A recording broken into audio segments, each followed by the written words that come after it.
Whatever you see in that circumstance is a collective of an anger that has been built for years. And our politicians, they don't understand the electorate simply because they are not in it to solve the problems that bedevils this country. They're in it for the money. And that's why you find they're always increasing their salaries. But again, as much as we want to blame the politicians, we need to blame the people themselves. Because our people have been so much impoverished to an extent that they cannot think clearly. They cannot understand that voting is a one opportunity in 5 years, 60 months, one-time opportunity to elect the right person. But what do? Look at what President William Ruto is doing right now. Everybody is broke. Everybody is broke because William Ruto wants to come at the election day and influence the elections with a lot of money. And guys are not going to vote because they love William Ruto. They are going to vote because at that moment they have a problem, and this person is now solving that problem. You see, when your kid doesn't have school fees, when a child is going to sleep hungry and somebody gives you 200 shillings, that will influence your mind. And so our politicians have mastered the act of impoverishing people, and then at the tail end of the elections, they bring a lot of money. They corrupt people for 5 years, they impoverish people, no money in your pockets. And then at the last time, they come with money and they influence the votes. Is that an election? Do you want to say that these people were given money because of their problems, because of their anger? Do you want to say those guys really elect people in their clear mind? I hear you. And that is why you people are furious. They say that you have no manners on social media. How can you celebrate a death of a member of parliament? If being mannerless is going to sort out the problems we've been having in this country for the last 60 years, so be it. Some countries, like Rwanda, so many people died there for that country to be fixed. That's why we were ready on 25th last year for let's all these guys ban, let's all of them ban in parliament, let's start afresh. You wanted to ban all of them there? I'm telling you. Were you there? I was there personally. I was there. I was in parliament. I was in parliament. Even when those guys were being shot, I was there. But you know, I know how to camouflage during mandamanos. You get smartly dressed. So those guys, they will always think, oh, this is smartly dressed. This is not a goon. This is not somebody who is demonstrating. Mm-hmm. So I could see everything because I was inside parliament. Tell us what you saw and what you did. On that day, I know it was a very dangerous day, and because I started demonstrations, I started fighting for people's rights when I was in campus. This has always been, so I understand the psychology of the police during Mandamano. So I confuse them on how I dress. So when I know it is very dangerous, I dress like maybe a staff in parliament. So that day, it was one of the best days I've ever seen in this country, because we almost came to a solution that we've been looking for in this country. I wish this Wetangula guy, you know, he was ferried through an ambulance.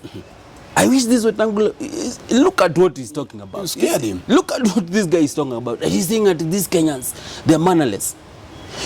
People like Wetangula, who have been accused of frauds.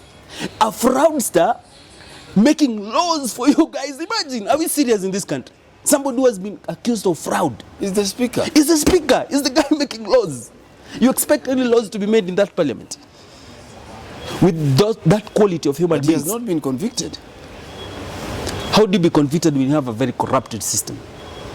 In this country, you can go to the police to record a statement, and you're the person who has gone to record. In fact, initially, when you used to record a statement, you have to pay the police for your statement to be recorded, and then you could end up being arrested and you become the accused person if your opponent is known by the police or has more money than you.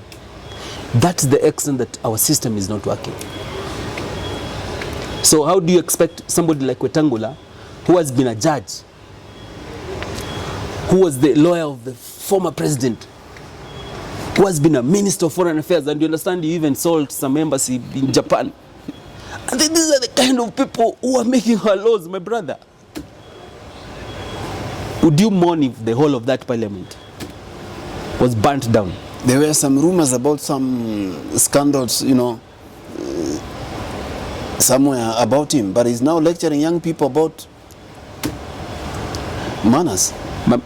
And that's why Kenyans cannot take that parliament seriously.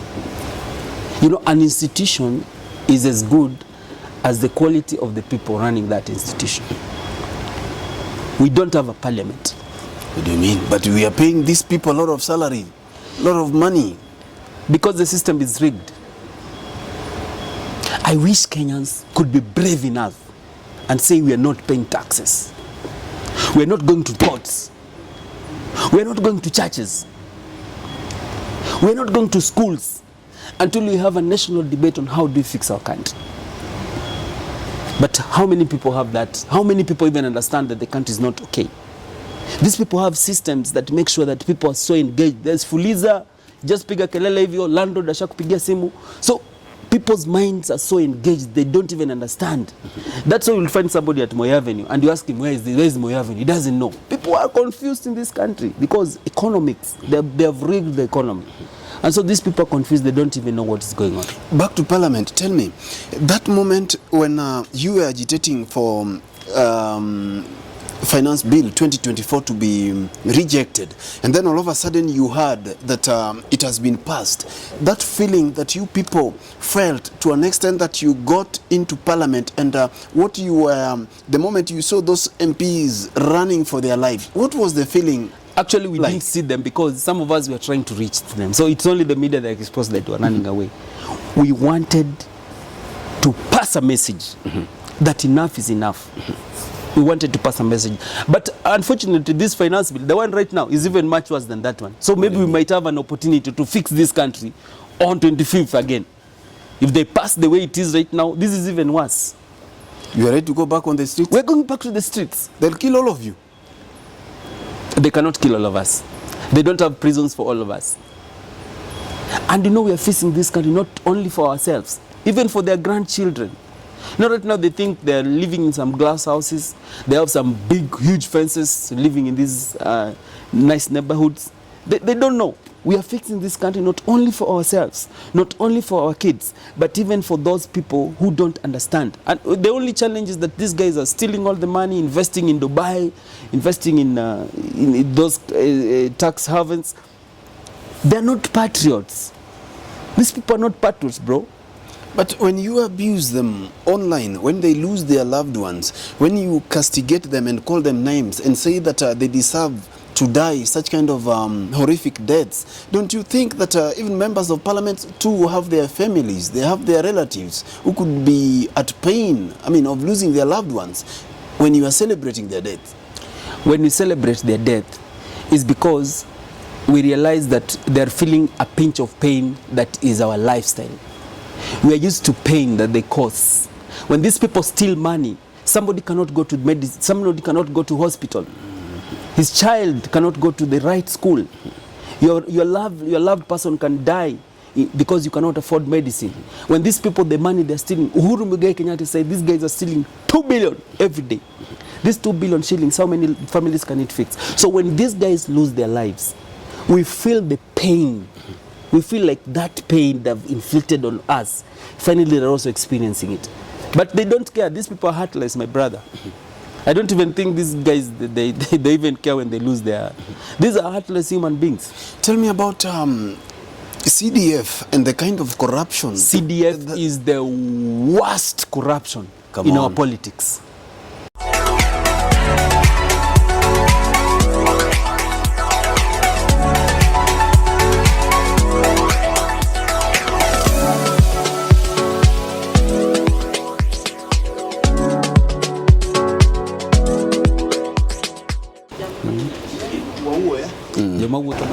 Do you know that CDF is the only tool that these politicians use for campaigning for 5 years? Let me give an example of Embakasi East. This Babu Wino guy. CDF is 100 million or 120 million, right? 120 million, you are given 40% of that is for CDF, for the bursaries, for the schools. So you can give 5,000 families 5,000 shillings. So you can give you can select 5,000 families in your first year, 5,000 families in your second year, different. 5,000 families in your third year, 5,000 families, that is 20,000 votes. And they look the most they look at the most vulnerable in terms of voting. So you can use CDF to campaign. And if you do the right thing, what's wrong with that? If you implement the projects and people love you for that, what's let me wrong ask with you, that? why would a member of parliament be given CDF to campaign? Why should you use my tax to campaign for me to vote for you? Why should you use my tax to campaign when there is another person who can get a fair chance, who can provide better leadership? CDF is the epitome of rigging in our politics. It is the epitome of rigging.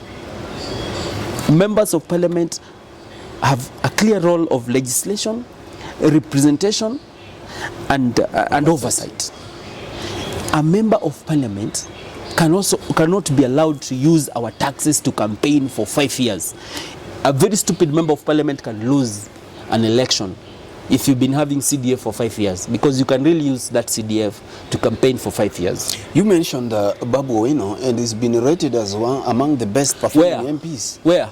By a lot of opinion polls, you know. So you trust these opinion polls? You know, when you live in a rigged, when you lived in a corrupt society, it is so painful. Go to Embakasi East. Go to the raw sewage there. Embakasi East has the most shoddy roads in this country. You know, there's a standardization of making roads. But people like Babu Owino, they go there and with these Kura people, the first thing that happens is that when a road is being done, the guys in that, the people living there are bribed. Right? It's only in Embakasi East where that you'll find that before a contractor starts constructing a road, the youth in that area are given like 2 million. Where is this 2 million coming from? Was it in the BQ? Then the road is shoddily done that within 3 months the tarmac is already peeled off. But when you go to some constituencies, you find the quality of the roads, and then you find that the auditors are also bribed. So they say the roads have been built. If we just do forensic audit of the roads that are done in Embakasi East, I can tell you for free that Embakasi East has the most done shoddy roads. And then that guy runs the constituency using social media. The roads that were done by City Hall, he will claim they are his. The roads that are done by national government, he will claim are his.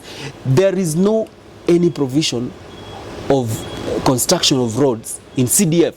So where do you get the money to construct roads as a member of parliament? It is propaganda in the social media. And I think that the day we will be able to match the propaganda on the social media and the facts on the ground, you will be surprised how different things are on the ground. Do you have a personal problem with Babu Owino? No, I don't have a personal problem with Babu Owino. Babu Owino is my friend. He's a man that I think has a very bright future. He's a man that I know very deeply. I know his family, I know him, I know his brother, I know his sister, I know his mom. But I think he's a victim of our bad politics. But Babu Owino is somebody that has a chance. He has a chance to paint a brighter future for this country, because in our age set, you can say he's now the first in our age set. He has gone ahead of us, yes, but we are so disappointed when we see him doing the same things that we don't like, and maybe sometimes he finds himself in that space, and he cannot think otherwise. But he's somebody that if he can be guided correctly, he has a future in politics. But the company that he keeps, ODM, what do you expect from somebody who was already in ODM? Do you think somebody in ODM can create any changes in this country? I don't think so. party that has been there for more than 20 years, my friend. My brother, Tell me. the day we decide to have political parties that have ideologies, not hero worshipping, not that you're given a ticket because you bribed the party leader or you worship the party leader or you are the most violent, like this Ongondo Wero. He only became member of parliament because he's violent. Come on. Why would I kill the electorate to inflict fear so that I become a leader? That's what he did. I want to challenge you to go to Kasipul down there and do your research. This is somebody that when he died, people were very happy. And I can tell you that today if Babu Owino died, very many people will celebrate. Very many people will celebrate, especially in Embakasi East. Because the things that that boy does on the ground there. And it is a culture for ODM. Why is James Orengo not the kingpin of the Luos? It's because Raila was a goon and he was supported by Moi to unleash violence on Orengo until Orengo had to submit. Remember, Raila Odinga was the son of the first vice president of Kenya, but he then camouflaged as a poor man living in Kibra. Yet this is a son of the vice president who has all the privileges of the first vice president of the Republic of Kenya. So Moi gave him police. You saw it is all the clips. Moi gave him police and goons, and you can see Raila saying that they were called party security. They unleashed violence on Orengo. So many people. So in Nyanza, you have to be violent. But Orengo is a governor. His record on development is wanting. People are saying that not much is being done in Siaya. So why would he castigate the national government when even the little that has been given to do with the county government resources is done absolutely nothing? What is the party doing about it? Tell me one region that is controlled by Orange Democratic Party that has seen any real development. Except the one for Embakasi East, and I've told you that is development in the social media, not on the ground. Because Babu is a con artist. He knows how to play with people's psychology, play with social media, and create a perception that Embakasi is the best. Tell me one ODM constituency. Tell me one ODM county that can celebrate devolution. There's nowhere that you can celebrate devolution. Because in ODM zones, it is about worshipping Raila Odinga. Come on. So you have to please Raila Odinga, and then Raila Odinga's sycophants, his gundom, not Raila, it's gundoms. His gundom will unleash violence on your opponent, and you'll be given the ticket of ODM, and you'll win the elections. It's a very bad thing. And I think one day that ODM dies in Nyanza, that is going to be one of the days that Nyanza is going to realize its full potential. But who is good? Look at the UDA that was brought, that they were saying, oh, hustlers, all these things. But UDA is ODM. What is the alternative? UDM, and tell me the difference between UDA and ODM. These are the same group of people. They just come and camouflage. It's the same way that today you are in this white shirt, tomorrow you decide, no, I don't like white shirt, I'm be putting yellow shirt. The same people, the same caricature, and that's why Kenyans are very sad with these people. Because they're con artists, they're not leaders. What will be the difference between William Ruto and Raila Odinga? Nothing.